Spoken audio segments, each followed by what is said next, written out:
Welcome to I dream. నా పేరు లుంబిని.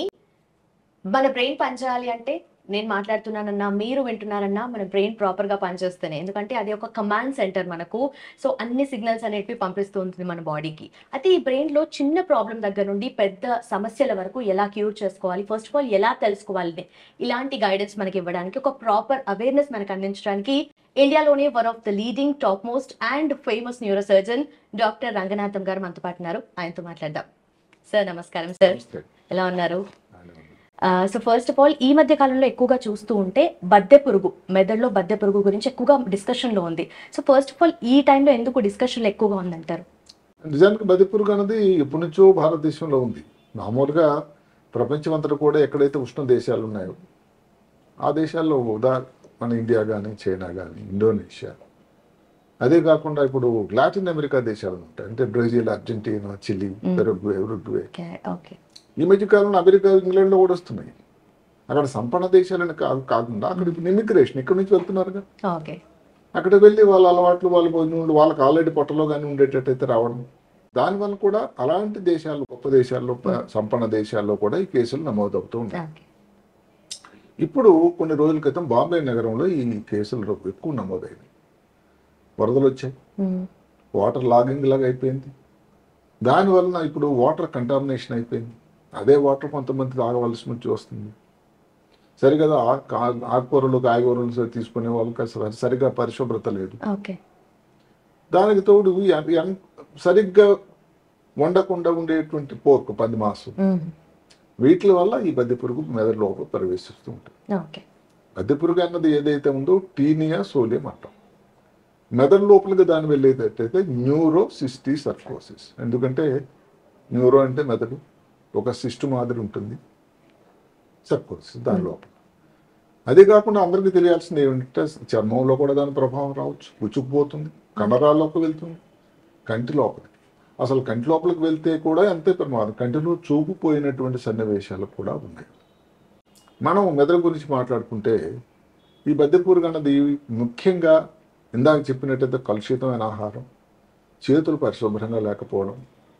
ఇప్పుడు కొంతమందికి అది వాళ్ళ హక్కు కూడా, ఈ పందుల పెంపకం ఉంది, అది ఒక వాళ్ళకి జీవనోపాధి, జీవనాధారం.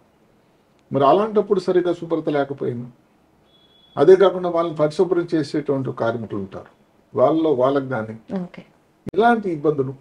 అలాగనే ఏదో ఒక నాన్ వెజిటేరియన్స్ అదేనే కాదు, వెజిటేరియన్స్లో మటుకు ఆకుకూరలు కానీ, కాయగూరలు కానీ సరిగ్గా. ఇప్పుడు దీని నుంచి కొన్ని ఎగ్స్ వస్తాయి, అండాలు అందులో కలుషితం అయితే ఇప్పుడు ఎలా ఉంటుంది సైకిల్ అంటే, మీరు కూరగాయలు ఎవరైనా తీసుకున్నారు, సరిగ్గా దానికి క్లియర్ చేయలేదు, సరే మనం చెప్పుకున్నటువంటి సరిగ్గా వంట పెట్టినటువంటి పంది మాంసం, ఏవైతే ఎగ్స్ ఉన్నాయో అవి పొట్ట లోపలికి వెళ్తాయి. మనం తిన్న తర్వాత స్టమక్ నుంచి పొట్టలోకి వెళ్తాయి, ఇంటెస్టైన్ వెళ్తాయి, చిన్న ప్లేట్. అక్కడ కొన్నాళ్ళు తిష్ట వేస్తాయి. తిష్ట వేసి అక్కడ నుంచి ఊరుకో, అక్కడ ఉన్న జ్యూసెస్ ద్వారా లార్వా అని ఒకటి తయారవుతుంది. అంటే ఒక ప్రతి జీవికి, ముఖ్యంగా ఏది కీటకాలకి, వీటికి, పరాణజీవులకి పారాసైట్ అంటే అదొక పారాసైట్, పరాణజీవి. అది దాని తాలూకా కవచం లాంటిదంతా పోయి లార్వా తయారవుతుంది. ఆ లార్వా నెమ్మదిగా ఈ చిన్న పేగు ఏదైతే ఉందో దాని కండరాల లోపల నుంచి, దాని గోడలు, వాల్స్ నుంచి లోపలికి, రక్తం లోపలికి వెళ్ళిపోతుంది. ఇంకా రక్తం లోపలికి వెళ్ళి డైరెక్ట్ మెదడు లోపలికి వెళ్ళి బాడీ అంతా స్ప్రెడ్ అవుతుంది. బాడీలో అన్ని భాగాలకు వెళ్ళొచ్చు, ముఖ్యంగా మెదడు లోపలికి ప్రమాదం. ఎంత ప్రమాదం అంటే ఇప్పుడు మన దేశంలో ఫిట్స్ వ్యాధి తీసుకోండి, అన్ని చాలా కామనెస్ట్ కాజ్ ఏమిటంటే ఈ బద్దె పురుగు. ఇది మనం చూసుకుంటే దక్షిణ భారతం, ఉత్తర భారతంలో చూసుకుంటే ఉత్తర భారతదేశంలో ఎక్కువ. నేను ఎంతవరకు అంటే 82 నుంచి 87 వరకు ఢిల్లీ ఎయిమ్స్లో ఉన్నప్పుడు అసలు అప్పుడు ఎన్ని కేసులు చూసేవాళ్ళం అంటే, ఇక్కడ మనం చెప్పుకోవాల్సింది, మన పేరు చెప్పడం కరెక్ట్ కాదు కానీ, ఒక ప్రఖ్యాత టెన్నిస్ ఆటగాడికి మెదడు లోపల ఇదే వచ్చింది. అప్పుడు అమెరికాలో ఆడుతున్నాడు ఆయన. అక్కడ శాస్త్రం, ఎందుకంటే అమెరికాలో చూడరు, వాళ్ళకి దాని గురించి అవగాహన లేదు. దాంతో ఏదైనా ఆపరేషన్ చేయాలేమో అని ఆలోచన చేయడం జరిగింది. సో నేను దాన్ని చూసిన తర్వాత మన దేశంలో అయితే చాలా కామన్గా ఉండేది, దీన్ని సిస్టిక్ సర్కోసిస్ అంటాం, దానికి మందుల ద్వారా అయితే సరిపోతుందని ఒక సలహా ఇవ్వడం జరిగింది. అది ఎట్లాగో వాళ్ళకు కూడా అనిపించిన తర్వాత ఆ వ్యక్తి హైదరాబాద్ కాదు ఇండియా వాపసు రావడం, వైద్యం జరగడం, ఈ రోజు కూడా చక్కగా ఉన్నారు. అంటే ఇప్పుడు ఏ దేశంలో అయితే కష్టం ఇప్పుడు మాట అక్కడ ఆ దేశంలో అనుకోండి టీబీ గురించి ఏదో కొత్త విషయంలో ఉంటుంది. టీబీ అనేది మన దేశంలో చాలా కాదు. ఇలాగే బతిపురుగు కూడా. అదే కాకుండా తలనొప్పి, వాంతులు, తల లక్షణాలు చూసుకున్నట్టయితే వాంతులు. ఇప్పుడు ఇందా చెప్పిన కంట్లో చూపు తగ్గడం కానీ అక్కడతో ఆగదు. ఇంకైతే నాకు ముఖ్యమైన భాగం మాట్లాడడం పక్కన మాట్లాడే కేంద్రం ఉంటుంది. దానికి కానీ ఇక్కడ బయలుదేరింది అనుకోండి, దీనికి ఒక ఈ ప్రాంతం లేదు ఇక్కడ. ఇది మాత్రమే ఎఫెక్ట్ చేస్తుంది అనేది లేదు. అక్కడ వెళ్తే ఏంటి మాట సరిగా రాదు. అదే కాకుండా ఇప్పుడు కాలు చేయి కంట్రోల్ చేసే చోటు వచ్చినట్టయితే దాని వల్ల ఇబ్బంది వస్తుంది. ఎడం పక్కన ప్రభావం వెళ్తున్నట్టయితే కుడి కాలు కుడి చెయ్యి వీక్ అవడం, అంటే డెఫిసిట్ అంటాం, న్యూరలాజికల్ డెఫిసిట్ అంటాం ఆంగ్లంలో. తర్వాత ఎక్కువ కానీ ఏదైనా ఇలాంటి సిస్టులు, ఇప్పుడు మెదడు లోపల ఒక రకమైన వాటర్ ఉంటుంది, సిఎస్ఎఫ్ అంటాం, సెరిబ్రోస్పైనల్ ఫ్లూయిడ్, జఠరాలు. అది ఇక్కడ ఒక దగ్గర తయారీ నెమ్మది ఒక పెద్ద సర్క్యులేషన్ మెకానిజం జరుగుతూ ఉంటుంది. అది స్విచ్గా అమర్చాడు, అది అవసరం కూడా. అక్కడ ఏదైనా అడ్డకట్ట పడింది అనుకోండి, ఈ సిస్టమ్ చేస్తుంది సైంధవుడు లాగా ఎక్కడైతే ఈ సిఎస్ఎఫ్ ప్రవాహం ఉందో అడ్డుపెడుతుంది, దానితో బ్లాక్ అయిపోతుంది. దానివల్ల వచ్చే ప్రాబ్లంని హైడ్రోకెఫలస్ అంటారు. అంటే మెదడులో ఉండాల్సినటువంటి నార్మల్గా ఉండాల్సిన ఒక 150 ml నీరు నెమ్మది పెరిగిపోతే ఏమవుతుంది? తయారీ అయితే 500 అవుతుంది, కానీ సర్క్యులేషన్ అయిపోతూ ఉంటుంది మిగతాది. అది పెరిగిపోవడం వల్ల ఇబ్బంది వచ్చేదాన్ని హైడ్రోకెఫలస్ అంటారు. ఇవి మెదడుకు సంబంధించినటువంటి లక్షణాలు.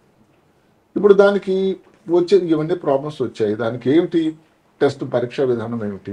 సిటీ స్కాన్ కానీ ఎంఆర్ఐ కానీ. సిటీ స్కాన్ అంత ప్రశస్తమైనది కాదు, ఎంఆర్ఐ చేయటం కరెక్ట్. అది కూడా ఎంఆర్ఐ కాంట్రాస్ట్.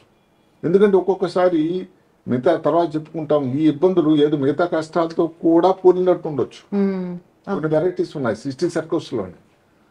అది ఇవన్నీ చాలా వరకు ఈ ఎంఆర్ఐ ద్వారా తెలుస్తూ ఉంది. అదే కాకుండా ఐజీజీ యాంటీబాడీ ఈ మధ్యకాలంలో అంతా ఇమ్యూనో టెస్ట్లు వచ్చాయి చాలా. అది రాబోయే అవకాశం ఉందా, వచ్చిందని చెప్పేదానికి ఒక టెస్ట్ ఉంది, బ్లడ్ టెస్ట్. మొత్తం మీద ఇవి దీనికోసం టెస్ట్లు అయితే సరే నిర్ధారణ అయింది, సిస్టీ సర్కోసన్ అయింది, దానికి వైద్యం చేయాలి. ఎక్కువ శాతం మందులేనండి, దయచేసి గమనించండి. తొందరపడేది ఆపరేషన్ చేసేదానికి లేదు. మందులు అంటే ఏమిటి? 2 రకాల మందులు ఉన్నాయి. ఒకటి ఒకే చోట కానీ మెదడు లోపల ఎంఆర్ఐలో కానీ కనబడితే సింగిల్ సిస్ట్ అంటాం. దానికి ఆల్బెండజోల్ అని ఒక మందు ఉంది, చాలా ప్రసిద్ధమైన మందు, సేఫ్ మందు కూడా.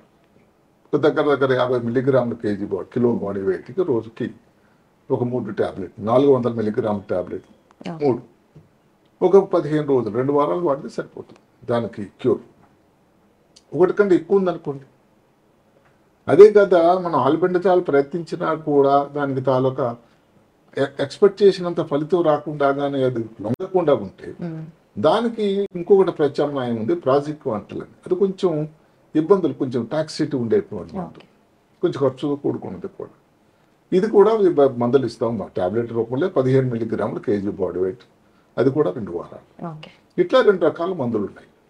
ఇప్పుడు సర్జరీ అవసరం పడుతుందా? సర్జరీ అవసరం పడేటువంటి అంటే శస్త్రచికిత్స అవసరం పడే సన్నివేశాలు కూడా ఉన్నాయి, ఎక్కువ కాదు. ఉదాహరణ కింద మనం చెప్పుకున్నాం, అది నీటిని ప్రవాహాన్ని ఆపుతూ ఉంటుంది. ఇంకా అక్కడ లోపలికి ఏ మందు వెళ్తుంది? సరిగ్గా కొంతమంది శాస్త్రవేత్తలు ఏం చెప్తారంటే, దీనికి కానీ మందులు ఇచ్చినట్టయితే అది తీయకుండా అది ఉన్న చోటు నుంచి ఇంకా లోపలికి వెళ్ళిపోతుందట. సో దానివల్ల మందు వల్ల మేలు జరగదు కదా, దానివల్ల ఇబ్బంది వచ్చే ప్రమాదం, అక్కడే బ్లాకేజ్ అయిపోతుంది కాబట్టి ఇంకా ఇంటర్నల్ ఈ మందు కూడా అక్కడికి ప్రవేశించదు. సో అలాంటప్పుడు ఆపరేషన్ చేయక తప్పదు.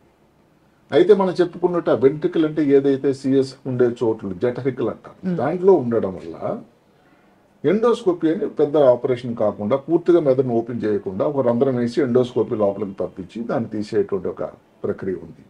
చాలా మంచి ఆపరేషన్.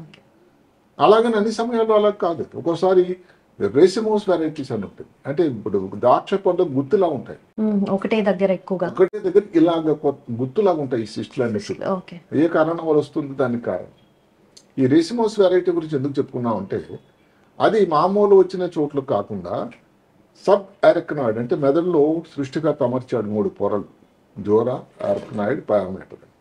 అన్నిటికంటే పైన ఉండేది జోరా, లోపల ఉండేది పయ, ఈ మధ్యలో ఉండేది అరెక్నాయిడ్, చాలా థిన్ పల్చటి పొర. అది కూడా మెదడు అడుగు భాగంలో బేస్ ఆఫ్ ది బ్రెయిన్లో వస్తుంది. ఓకే. అక్కడ ఈ సిస్టులు తయారవుతాయి. అంటే అక్కడ కూడా మళ్ళీ చేస్తుంది ఏంటి, ఈ సిఎస్ఎఫ్ అన్నది ఇంకా ప్రవాహాన్ని అడ్డుకొట్టి చేస్తుంది. మెనింజైటిస్ ప్రమాదకరమైనటువంటి ఒక ఇన్ఫ్లమేషన్ వచ్చే అవకాశం కూడా ఉంది. ఇలాంటి వాళ్ళకి మళ్ళీ కొన్నిసార్లు దానికి శస్త్రచికిత్స చేయాల్సి ఉంటుంది. అప్పుడు మనకి ఏమవుతుందంటే ఇది నిజంగానే సిస్టిక్ సర్కోసిసా, ఏమన్నా ట్యూమరా, ఏమన్నా చీములాంటిది పట్టిందా, ఇవన్నీ తీసినంత వరకు అంత పెద్దది సిస్టిక్ సర్క్ చాలా తక్కువ కదండి. అలాంటప్పుడు కూడా ఆపరేషన్ ఓపెన్ చేసి మెదడుని దానికి చేయాల్సిన సన్నివేశాలు కూడా ఉన్నాయి. మొత్తం మీద ఏమిటంటే అదే కాకుండా కొంతమందికి చిన్నదే సిస్ట్ ఉంది కానీ వాటర్ అనేది ఎక్కువ ప్రవాహం ఉంటుంది, దానికి షంట్ ఆపరేషన్ అని కూడా ఉంది. అంటే దానికి ఏదైతే నీరు ఎక్కువగా అయిందో దానికి ఒక ప్రత్యామ్నాయ మార్గం బైపాస్ అంటాం. ఆ ట్యూబ్ అన్నది పొట్టలో వేయడం. దానికంటే ప్రశస్తమైంది డెఫినెట్గా ఎండోస్కోపీ. సో ఎండోస్కోపీ పద్ధతి కానీ ఓపెన్ పద్ధతి కానీ 2 రకాలు కూడా ఉన్నాయి. ఇచ్చి కూడా దానికి మళ్ళీ మందులు ఇవ్వాల్సి ఉంటుంది, ఎందుకంటే మళ్ళీ కొత్త చోట్ల రాకుండా ఉండాలి. అందువల్ల ఏమిటంటే దానికి శస్త్రచికిత్స కూడా ఉన్నది. మందులు ఏవైతే మనం చెప్పుకున్నామో, ఏదైతే ప్రాజెక్ట్ మాటలు కానీ అన్నిటికంటే ముఖ్యం అందరికీ తెలియాల్సింది ఏమిటంటే పారిశుభ్రత చాలా ముఖ్యం. ఇప్పుడు ఊరికే అనుకోండి, ఏదైతే పంది మాంసం ఎవరు తీసుకోవడం వాళ్ళ హక్కు, అది ఎవరు కాదని మనకు లేదు. తీసుకునేటప్పుడు దాన్ని పూర్తిగా సరిగా ఉడకకుండా తీసుకునేటట్టయితే ఇబ్బంది ఉంది. ఎవరైనా వెజిటేరియన్స్ కానీ ఎవరైనా ఆకుకూరలు కాయగూరలు తీసేవాళ్ళు 1-2 సార్లు దాన్ని శుభ్రం చేసుకొని తీసుకోవాలి, చేతులు కడుక్కోవాలి. ఒక కోవిడ్ వెళ్ళిపోయింది ఇంకా మనకేం అవసరం లేదని కాకుండా మిగతా సమయాల్లో కూడా భోజనం చేసే ముందు దాని చేతులు సరిగ్గా కడుక్కొని దాని తర్వాత భోజనం చేసేటట్టు ఇబ్బంది. ఈ రా వెజిటబుల్స్ తినే అలవాటు ఉండేవాళ్ళు కూడా కొంచెం ఆలోచించాల్సి ఉంటుంది, ఎందుకంటే రా ఉండడం వల్ల ఇది కొంచెం ఎగ్స్ డ్యామేజ్ కాకుండా ఉంటాయి. మొత్తం మీద ఏమిటి పారిశుద్ధ్యం అన్నది ఉండేటట్టయితే ఇబ్బంది. ఇప్పుడు మాటకి ఇన్నాళ్ళు దాగి ఉన్నటువంటి మళ్ళీ ఇది ఇప్పుడు తెర మీద కిందకు వచ్చింది, ఎందుకంటే ఇది చెప్పుకున్నట్టు వర్షం పడుతుంది, అంతా వాటర్ లాగింగ్ అయిపోయింది. దాని తర్వాత ఇవన్నీ గుడ్డులు తేలుతూ ఉన్నాయి, ఇంకా ఇబ్బంది వచ్చింది. అందువల్ల ఏమిటి ఈ ఇబ్బంది ఇంకా మనతో ఉంటూనే ఉంటుంది, ఎక్కడికి వెళ్ళిపోదు. ఇది ఒక పబ్లిక్ హెల్త్ ఇష్యూ. దీన్ని ఏమంటారంటే ఎండమిక్ అంటారు. ఇన్ఫెక్షన్స్లో పాండమిక్, ఎండమిక్, ఎపిడమిక్ అంటాం. అంటే పాండమిక్ అన్నాం ఏది మన కోవిడ్ లాగా, అది ఒక పెద్ద మహమ్మారి ప్రపంచం అంతా. ఎపిడమిక్ అంటే అలా ఒక అంటువ్యాధి, కలరా లేదు. ఎండమిక్ అంటాం అంటే స్థానికంగా ఉంటుందని నీకు అంతే. సో అలాంటి వ్యాధి ఇది. అంటే పారిశుభ్రత ఉండేటట్టయితే ఇలాంటి ఇబ్బందులు తక్కువ అవకాశం. వచ్చేటట్టయితే డాక్టర్ని సంప్రదించాల్సిన అవసరం కూడా ఉంటుంది. దానికి మంచి చాలా ప్రశస్తమైన మందులు అయితే ఉన్నాయి. అవసరం ఉన్నప్పుడు శస్త్రచికిత్స కూడా కొన్ని సమయాల్లో అందరికీ చేయాల్సిన అవసరం అయితే ఉండదు. ఇప్పుడు మాటకు ఫిట్స్ అనుకున్నాం, మూర్ఛవ్యాధి. నాకు చెప్పినట్టుగా మన దేశంలో మూర్ఛవ్యాధికి ఒక కారణం, కామనెస్ట్ కారణం, అన్నిటికంటే ముఖ్యమైన కారణం కూడా ఈ సిస్టిక్ సర్కోసిస్. సో అలాంటప్పుడు ఆ మూర్ఛవ్యాధి కోసం వాడే మందులు కూడా వాడాల్సి ఉంటుంది. మెదడులో వాపును తయారు చేస్తుంది, ఒక రియాక్షన్, ఇన్ఫ్లమేషన్ అంటాం. దానివలన దానికోసం కూడా స్టెరాయిడ్ లాంటి మందులు వాడాల్సి ఉంటుంది. రేర్గా శస్త్రచికిత్స చేయాల్సి ఉంటుంది. మొత్తం మీద మంచి వైద్యం దీనికి ఉంది, భయపడాల్సింది లేదు. జాగ్రత్తలు తీసుకోవడం అనేది మంచిది. ఓకే. అయితే మీరు చెప్పినట్టుగా ఈ వాటర్ కంటామినేషన్, ఫుడ్ కంటామినేషన్ వల్లే వచ్చే ఛాన్సెస్ ఉన్నాయి, ఇంకేమైనా అదర్ ఛాన్సెస్ ఉంటాయి? ఇది కూడా చెప్పుకున్నాం కదా, అది పంది మాంసం ఏదైతే ఉందో అది కానీ, ఈ పందులను పెంపకం చేసే వాళ్ళకి కానీ, దాన్ని పారిశుద్ధ్యం చేసేటువంటి కార్మికులకు కానీ, ఆ గుడ్లు ఆ తర్వాత సరిగ్గా ఇప్పుడు మాటకి చేతిలో ఉండి తర్వాత ఏదో తీసుకొని భోజనం చేస్తే దాని లోపల పట్ట లోపల ఒకసారి వెళ్ళిందండి, ఎవరు కంట్రోల్ లేదు. దాని పని దాన్ని చేసుకుపోతూ ఉంటుంది. దాని లైఫ్ సైకిల్ మన బాడీలోనే కంటిన్యూ జరుగుతూ ఉంటుంది. అదే లైఫ్ సైకిల్. కొన్ని గుడ్లు మాటకి ఈ మలమ ద్వారా బయటకు వస్తాయి. అది వచ్చిన ఈ గుడ్లతో ఏవైతే మనం చెప్పుకున్న వెజిటబుల్స్ లో కానీ ఏదైతే కూరలు కానీ కంటామినేషన్ అయినా మళ్ళీ వెళ్తుంది. అదొక రూట్. రెండవది ఏంటంటే గుడ్లు ఏవైతే పొట్ట లోపలికి వెళ్ళిన తర్వాత ఇంటెస్టైన్ చిన్న పేగుల్లోకి వెళ్ళిన తర్వాత లార్వా నెక్స్ట్ రూపాంతరం దశ వచ్చి అది ఇంకా మెదడులో ప్రవేశిస్తుంది. అదే అన్నిటికంటే ప్రమాదకరం. అయితే ఈ ప్రమాదం ఉంది అంటే ప్రాబ్లం ఉంది అని చెప్పేసి ఆ సిమ్టమ్స్ ఎలా బయటపడతాయండి? సిమ్టమ్ అదే లక్షణాల నొప్పి, ఫిట్స్ రావడం ముఖ్యంగా, తర్వాత జ్ఞాపక శక్తి తగ్గిపోవడం, ఒక కాలు పని చేయకపోవడం కానీ, కంటిలో చూపు తగ్గడం కానీ, మాటలో తేడా రావడం కానీ, ఇలాంటి లక్షణాలు ఉండేటట్టయితే సిస్టిక్ సర్కోసిస్ అని కాదు, దాన్ని మనం పరీక్షలు చేస్తాం. చేసే ఉండేటువంటి మనకున్న అనుభవంతో రేడియాలజిస్ట్ వాళ్ళ ద్వారా ఇది సిస్టిక్ సర్కోసిస్ అవ్వడానికి ఉంది అవకాశం మనకు తెలుస్తుంది. Done sir, thank you so much. Right. Yes, చూసారు కదా సార్ చెప్పిన సిమ్టమ్స్ ఏవైనా బయటపడితే కనుక వెంటనే మీ దగ్గరలో ఉన్న అండ్ మీకు తెలిసిన ఫ్యామిలీ డాక్టర్ ఎవరైతే ఉంటారో వాళ్ళని సంప్రదించండి. ఎందుకంటే చిన్న ప్రాబ్లం లాగా అరే తలనొప్పే కదా అని చెప్పి మనం ఇగ్నోర్ చేయడానికి లేదు. అది కాస్త పెద్దగా అయితే ఎలాంటి సమస్యలు వస్తాయో కూడా సార్ క్లియర్గా ఎక్స్ప్లెయిన్ చేశారు కదా. Thank you so much for watching. Keep watching GAYATRI. Sir, one life lesson what medicine has taught you. Whatever you can do without expecting. But I really believe మన పాజిటివ్ యాటిట్యూడ్ ఉంటేనే మనం ఏదైనా సాధించగలం. Gut ని మనం correct గా deal చేసినట్లయితే అది మనకి పాజిటివ్ హార్మోన్స్ ని రిలీజ్ చేస్తుంది. షుగర్ వచ్చిన వాళ్ళ పరిస్థితి ఏంటి? పొట్ట దగ్గర పెరిగితే దాన్ని ఆండ్రాయిడ్ అంటారు, ఆండ్రాయిడ్ ఫోన్ కదా. అసలు థాట్స్ ఎందుకు వస్తాయి? బ్రెయిన్ డెడ్ అంటే దానికి ప్రపంచం అంతా కూడా కొన్ని నిర్దిష్టమైనటువంటి లక్షణాలు ఉంటాయి. మానసికంగా ధైర్యంగా ఉంటే క్యాన్సర్ జయించవచ్చు. You are a doctor for a cause sir, అంతే. వాళ్ళకి వచ్చిన ఆదాయం కాకుండా ఫ్రీ సర్వీస్ ఎంతమందికో చేస్తుంది.